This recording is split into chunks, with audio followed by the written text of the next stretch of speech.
میگه عید قربان رسم و آیین خلیل آذر است. عید فطر یعنی عید رمضان در شریعت سنتی پیغمبر است.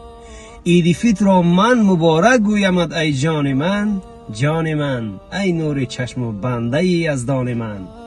خیز و دسترخوان بیارای تا که خانت پر شود، از قدام یار و دوستان کلبت پر نور شود. عید فطر است جان شیرین، در کشا بر سوی او، تا مشامت را بپوشد نکهت از بوی او.